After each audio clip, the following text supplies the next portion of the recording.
आङो गिबियाव बे बान्दो खर'नि पिकनिक जितु मा होनो बेखौ कमिटि बे कमिटि बिथांमोननिसिम आं साबायखर बावग्रोदों। खुब मोजां मोनदों खारन जोंनि एरियायाव बेबादि गैया। दिनै बिथांमोना बहुद फैसा बाहायनानै थाखा फैसा गारनानै दिनै जोंनि रायजो राजा गथ' गथाय सेंग्रा सिख्ला एन्जयमेन्ट लानो थाखाय बे जितु आयजन बेखौ खालामना होबाय बिथांमोननि थाखाय धन्यबाद। आरो खुब मोजां जायगा साइलेन्ट एकदम।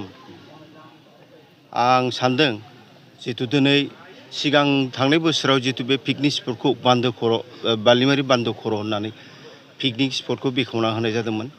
गोबां मानसिफ्रा बाव माने पिकनिक जाफैदों, एन्जयमेन्ट लाफैदों, नङा होमबा, बेरायफैदों आं खोनादों आरोखि।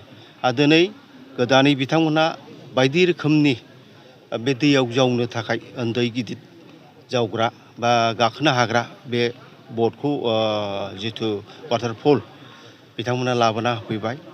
आरो रायजो राजाफ्रा हयथ' गाबोनफोरनि समफोरनिफ्राय फैनानै बाव एन्जयमेन्ट लाफैनो हागोन। दालाय स्कुल बन्द बावसो गथ' गथाय बयबो दा बे बन्द'आवहाय फिसाफोरखौ लानानै बेरायथिंनो बेरायथिंनो एसे एन्जयमेन्ट लानो लुबैयो।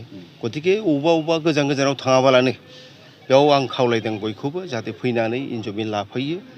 आरो बेथ' नर्मेल ओरैनो माबा खरसा एसे दस्रायाव थाङोबा खुब लायो गेट एन्ट्रि माबा माबि। बिथांमोनहा दिनै बिथांमोनखौ हेल्प खालामनांगौ एफाराब थाखा फैसा गारनानै। आरो जोंनिनो एरियानि बेखार सेंग्राफोर गोरों गोरा जानानै दिनै खुनु साख्रि बाख्रि मोनाखिसै बिथांमोनहा, नङा होमबा।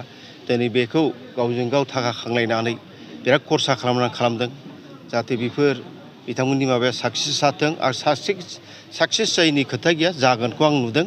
बिराद मोजां मोजां आइटेम लाबोदों बिथांमोनहा, गिदिरनि गिदिर फिसानि फिसा।